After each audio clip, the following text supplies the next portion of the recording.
मान्यवर हाईट कमी आहे ते सुहृदवर टेबल असतो खाली प्रोफेसर देवकर, भाई नीरज मोदी और मंचस्थ अन्य विद्वत साथी। सबसे पहले हम आपको धन्यवाद देना चाहेंगे कि आपने हमारा सम्मान किया और बहुत अच्छे शब्दों में पाली के विषय में भी हम सब बंधुओं, अभी अभी हमने भाषण सुना डॉक्टर देवकर का।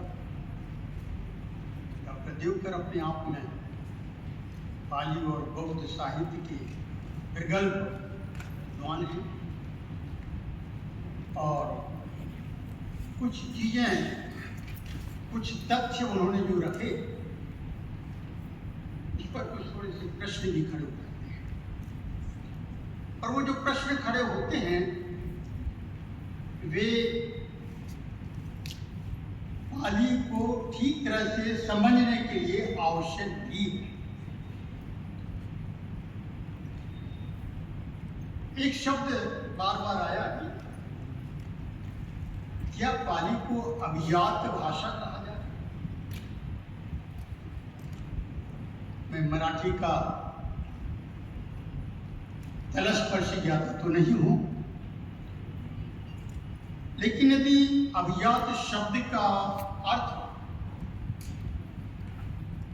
हिंदी में किया जाए तो हम उसे कुलीन कहें, और यदि कुलीन की व्याख्या की जाए तो शायद हमारा दिमाग पहुंचेगा ब्राह्मण। बंधु, हम जब भारतीय संस्कृति की बात करते हैं तो हमारे सामने मूल रूप से दो संस्कृतियां,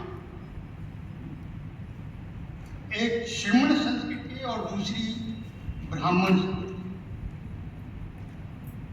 और ये श्रमण और ब्राह्मण दोनों संस्कृतियां एक दूसरे से गुथी हुई हैं, पारस्परिक उनका संबंध बहुत रहा है और एक दूसरे के बिना उनके अध्ययन के एक दूसरे को समझा भी नहीं जाता। श्रमण संस्कृति जहां सम, शम और श्रम पर निर्धारित है, ये तीनों उनकी आधारशिलाएं हैं उसकी: समानता, श्रमशीलता और शांति, आध्यात्मिक शांति। और ये तीनों चीजें श्रमण संस्कृति से, बौद्ध संस्कृति से जुड़ी हुई। बंधु, इन जब तीनों विशेषताओं को हम देखते हैं तो श्रमण संस्कृति हमारे सामने खड़ी हो जाती है और उसके साथ में ही श्रमण संस्कृति की विशेषताएं हमारे सामने होती हैं। और फिर दूसरी जो संस्कृति है जो ब्रह्म तत्व से इर्द गिर्द घूमती रहती है, वो एक ब्राह्मण संस्कृति है जिसे हम वैदिक संस्कृति कहते हैं। और जब हम अभिजात की बात करते हैं, मुझे ऐसा लगता है कि अभिजात की अपेक्षा यदि वहाँ शास्त्रीय भाषा शब्द का प्रयोग किया जाए बहुत बढ़िया है, कदाचित ज़्यादा अच्छा होगा। शास्त्रीय। इसमें शास्त्रीय भाषा का तात्पर्य बहुत सीधा साधा है कि ऐसी भाषा जिसका संबंध हमारी शास्त्र, और जब शास्त्र परंपरा की बात आती है तो वहां पर हमारे सामने सिर्फ पाली खड़ी। प्रश्न उठता है कि पाली एक भाषा है या बोली है? एक बहुत बड़ा प्रश्न विद्वानों के सामने है और इसका उत्तर अभी तक बोली भाषा लोग नहीं देते। सब अपने अपने तरह की विचारधारा रखते हैं। मुझे ऐसा लगता है कि यदि भाषा विज्ञान की दृष्टि से देखा जाए, लिंग्विस्टिक स्टैंड पॉइंट की दृष्टि से देखा जाए, तो पाली, कुछ लोगों ने उसके आधार पर कहा कि पाली बोली थी, dialect, that was not an language, that was a dialect. फिर प्रश्न उठता है कि भाषा और डायलेक्ट, बोली में क्या अंतर है? भाषा का अर्थ होता है कि जो सर्वव्यापी होता है, और बोली का अर्थ होता है कि ये एक कन्फाइंड टू सर्टेन प्रोविंस। या दूसरे शब्दों में हम ये भी कह सकते हैं कि भाषा के पहले बोली होती है, और उसमें जब साहित्य का निर्माण प्रारंभ हो जाता है तो फिर हम उसे भाषा शब्द का प्रयोग करते हैं। अब प्रश्न यहाँ उठता है कि पाली भाषा है या बोली? मुझे ऐसा लगता है कि पाली बोली भी थी और आगे चलकर वो भाषा भी थी। अधिकांश लोगों ने पाली को मागधी शब्द का प्रयोग किया, मगध में बोली जाने वाली। यदि वो मगध में बोली जाने वाली भाषा थी तो फिर वो बोली होती, भाषा नहीं। लेकिन यदि वो भाषा है तो पाली शब्द का प्रयोग भाषा के अर्थ में त्रिपिटक में होना चाहिए,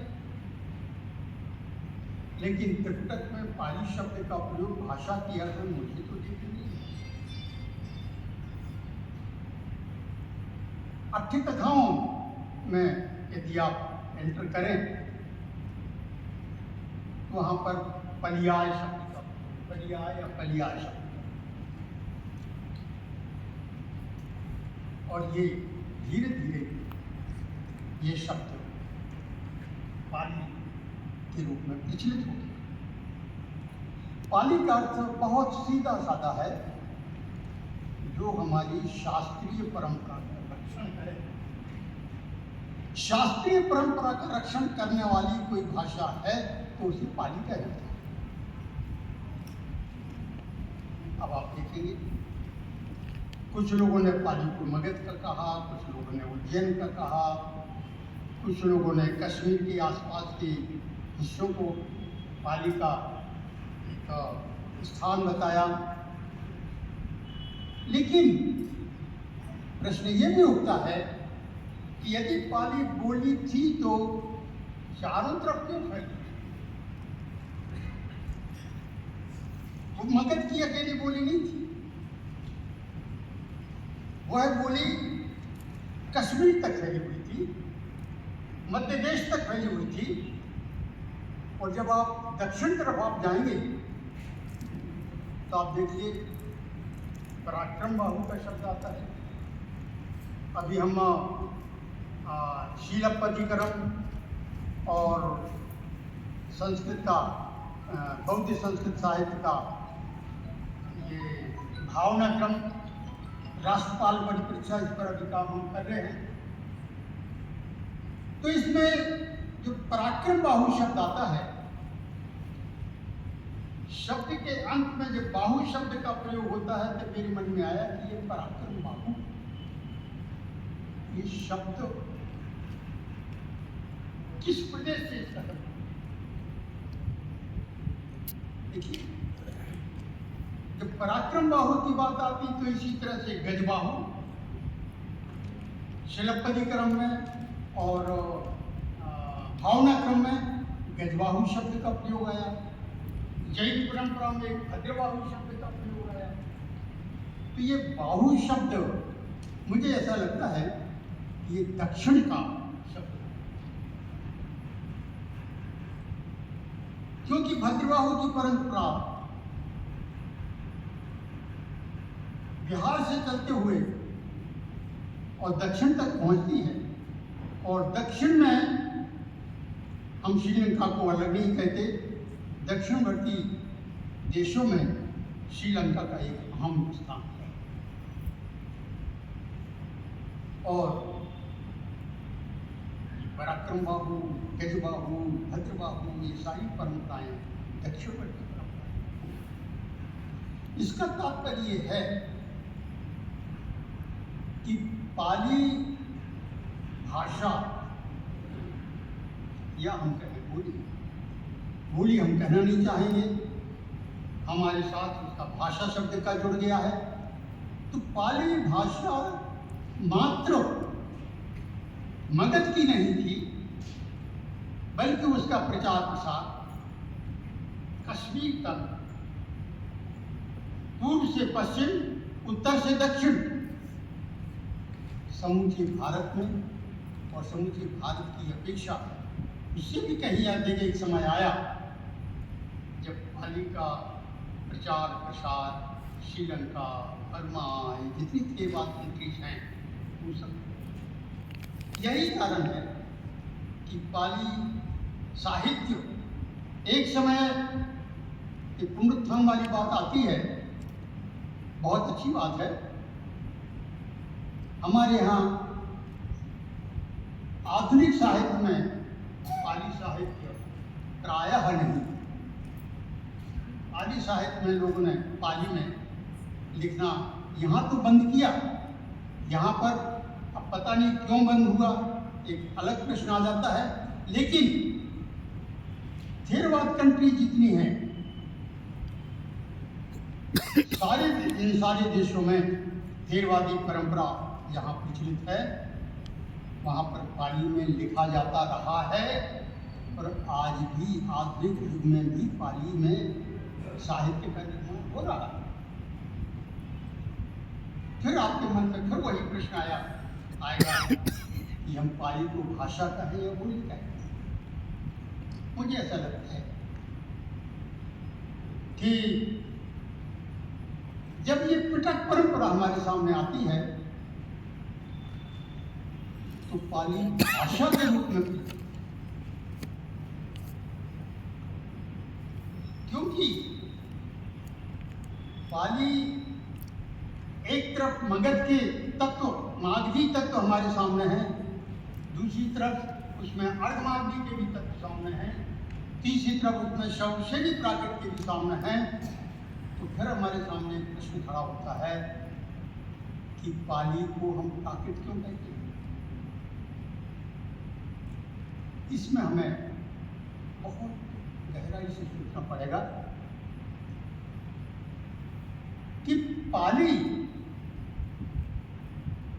अब हम कहेंगे कि पाली बोली नहीं, पाली प्राकृत का एक अंग है, स्टेपिंग स्टोन है।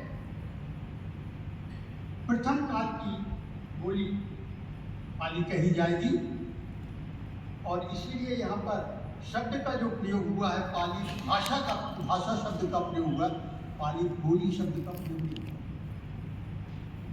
मेरे कहने का अर्थ है कि पाली मूल रूप से प्राकृत शब्द का प्रयोग आप यदि कर लें तो मुझे ऐसा लगता है कि वो अधिक सार्थकता उसमें आएगी और प्राकृत भाषाओं में प्राचीनतम पाली भाषा कहेंगे, पाली भाषा। अब आप कहें कि फिर प्राकृत किसकी भाषा? बंधु, साधारण तौर पर लोगों के मन में एक मिसअंडरस्टैंडिंग है कि प्राकृत जैनों की भाषा। 100% ये गलत है। यदि हम प्राकृत को जैनों की भाषा मान लेंगे, शास्त्रीय भाषा मान लेंगे, तो हमारा प्राकृत हम करता है। हमारे बौद्ध तंत्र परंपरा पर जितना अपभ्रंश में लिखा गया है उतना अन्यत्र कहीं नहीं बोला जाए। इसलिए बौद्ध शास्त्रीय भाषाओं में एक तरफ जब हमारे पाली आता है, जिसे हम मागधी कह सकते हैं, तो दूसरी तरफ आप संस्कृत से भी बच नहीं सकते।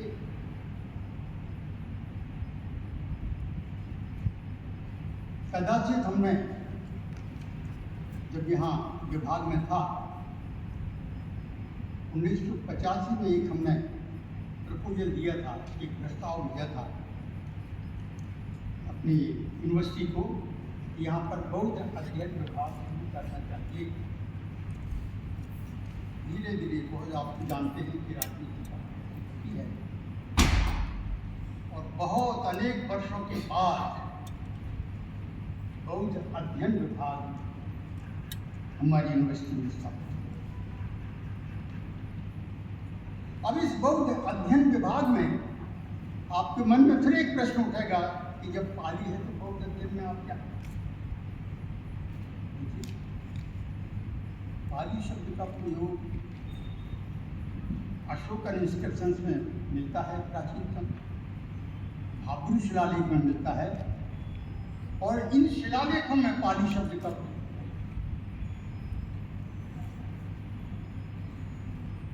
शिलालेखों में अशोक ने पाली शब्द का प्रयोग किया और ऐसा लगता है कि पाली शब्द का प्रयोग इन सारे अर्थों में अशोक तक स्थिर हो।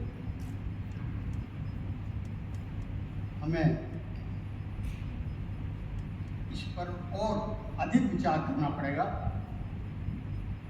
कि ये जो पाली को भाषा के रूप में हमारे सामने जो प्रस्तुत किया गया वो वस्तुतः अशोक का उपयोग हुआ और अशोकन इंस्क्रिप्शंस में उस शब्द का उपयोग हुआ है प्राचीन भाषा। अभिधान प्रदीप का जब आप पढ़ेंगे तो इन सब का समाहार अभिधान प्रदीप का में है, जहाँ सेतु, पंक्ति और बुद्ध वचन इन तीन अर्थों में पाली शब्द का प्रयोग किया है। अभिधान प्रदीप का करीब 10वीं 11वीं शताब्दी का उसका समय आता है, लगता है 10वीं 11वीं शताब्दी में पाली का अर्थ बुद्ध वचन।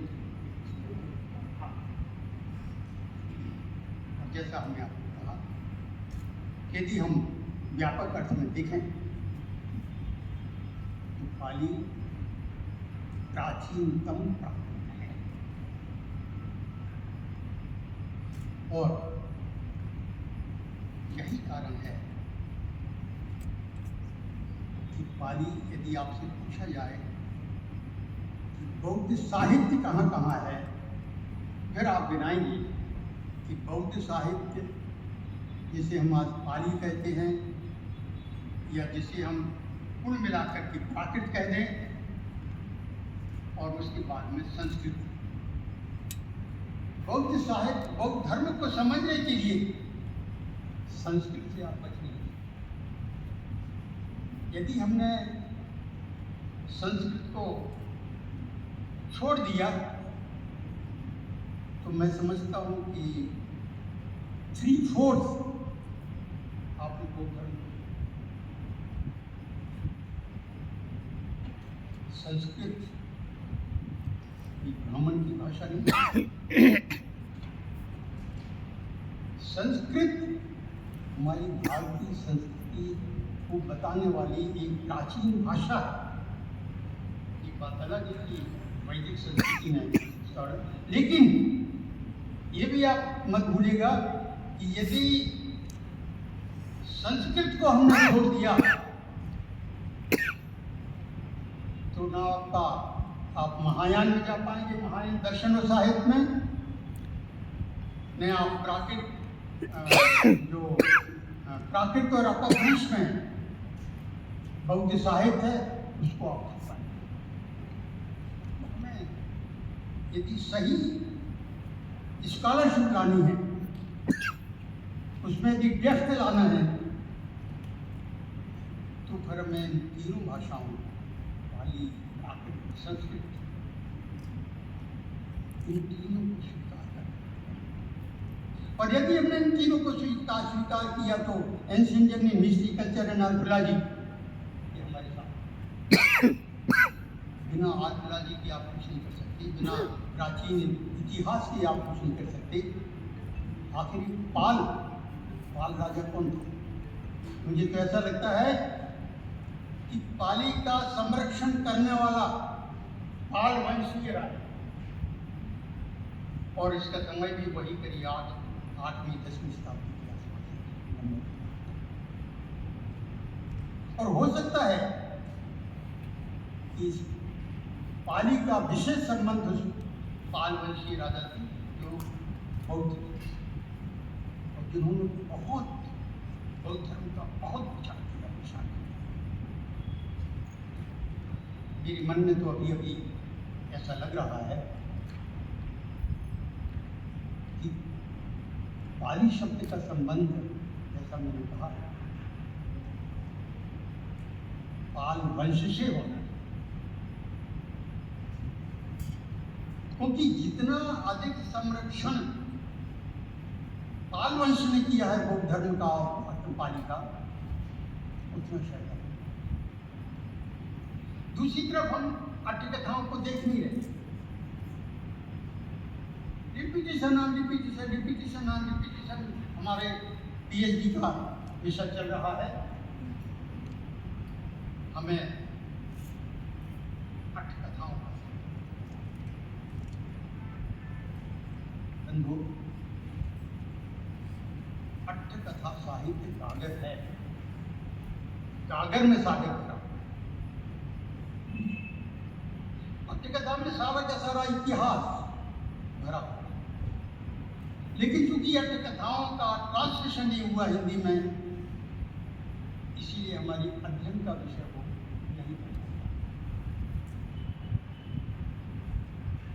हमें तो ऐसा लगता है कि हमारे इस विभाग को कुछ ऐसी योजनाएं प्रस्तुत करना चाहिए कि जिससे ये सिद्ध हो कि पाली और बौद्ध संस्कृत साहित्य का जब तक अध्ययन नहीं किया जाएगा, तब तक भारतीय सांस्कृतिक परंपराओं का अध्ययन पूरी तरह से हम नहीं कर पाएंगे। माफ कीजिएगा, आज इस मंच से मैं एक अपना दर्द व्यक्त करना चाहूंगा,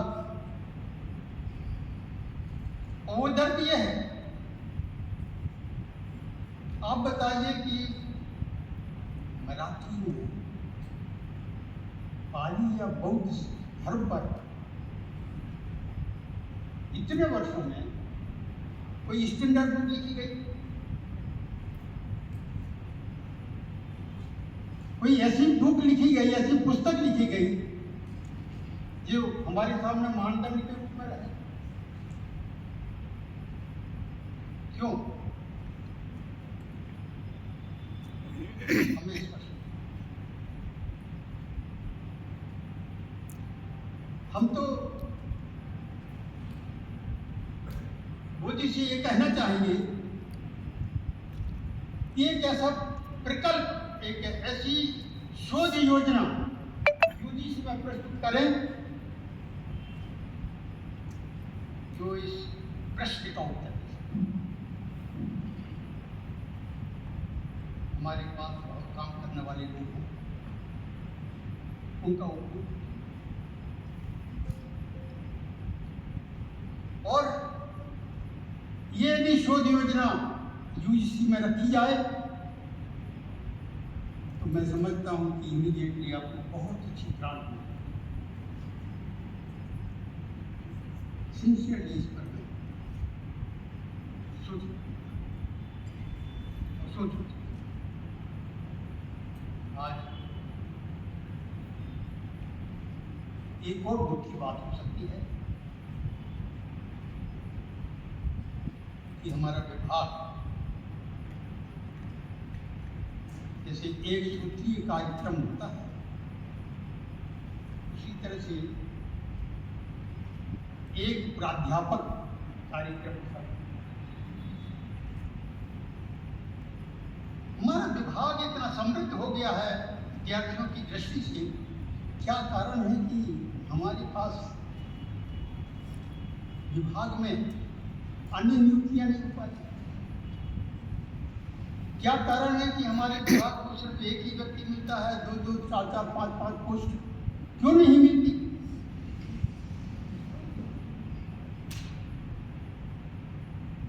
और बल्कि कभी कभी तो लगता है, एक हिंदी में एक शब्द आता है, सीधी अंगुली सीधी नहीं।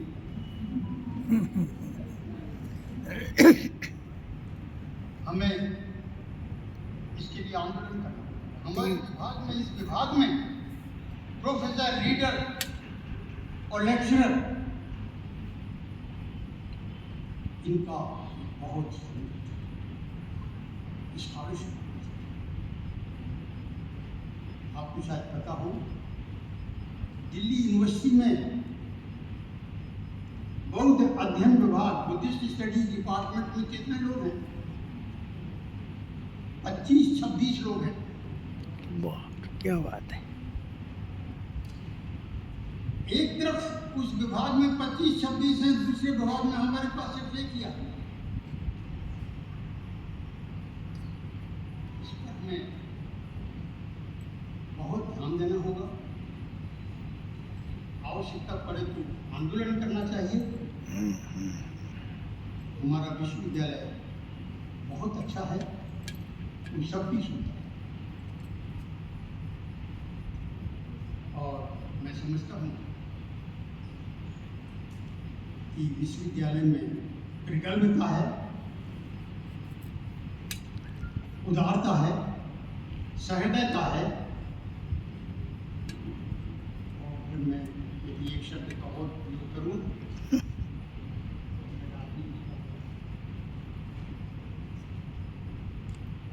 हमें पूरी कोशिश करना पड़ेगी मेरे भाई, सुनो, आपके रहते रहते इस विश्वविद्यालय में, इस विभाग में कम से कम 10 लोगों का। साधु साधु साधु। कहीं हमें ये आप सबमिट करिए, त्रिपिटक का मराठी अनुवाद, बौद्ध संस्कृत साहित्य का मराठी अनुवाद। हम ऐसे विषय लें जो अभी तक किसी ने नहीं दिया है, उसको दिया।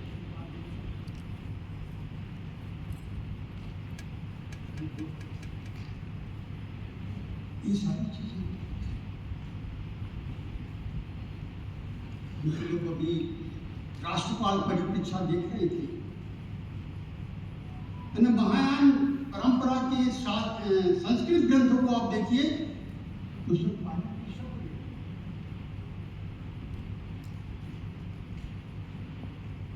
पाली भाषा का इम्पैक्ट है वहां।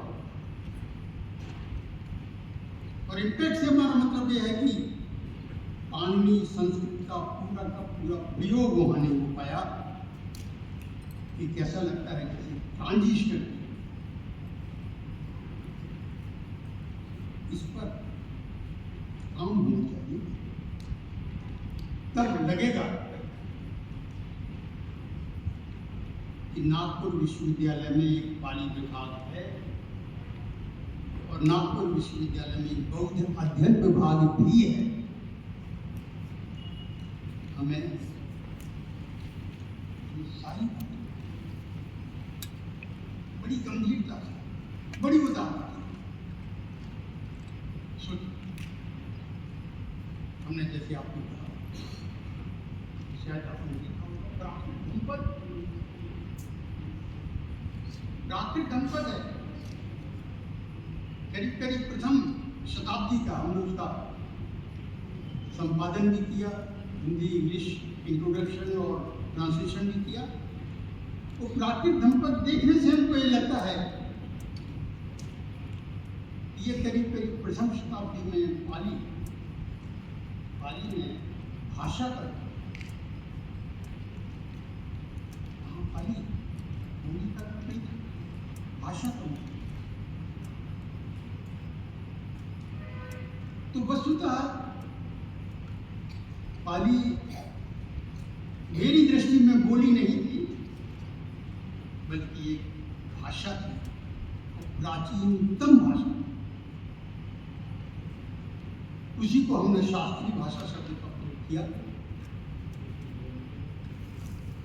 और आगे चल करके आप देखिए तो आपको गणेश में सारी तंत्र परंपरा, बौद्ध तंत्र परंपरा का जो एक विकासात्मक रूपरेखा है, वो दोहा कुछ कभी हमने संपादन किया। इन सब तथ्यों पर हमें बड़ी गंभीरता से सोचना पड़ेगा। इस विभाग का विकास अकेले नीरज मोदी के हाथ में नहीं है, इस विभाग का विकास हमारे और आपके हाथों में भी है। हम सबको मिलकर के कंधे से कंधा मिला करके इनकी समस्याओं का समाधान करना पड़ेगा और ये प्रयत्न करना पड़ेगा। हमारा नागपुर विश्वविद्यालय बड़ी उदारता के साथ इस विभाग और भी समझ, आइए हम सब मिलकर के नीरज मोदी को अपना अपना हाथ दें और नीरज से हमारा एक विनम्र अनुरोध है कि पूरी शक्ति और समन्वय के साथ इसके विकास को जुट जाए। इन शब्दों के साथ मैं आपको एक बार पुनः धन्यवाद देना चाहूँगा और आपको अभिनंदन।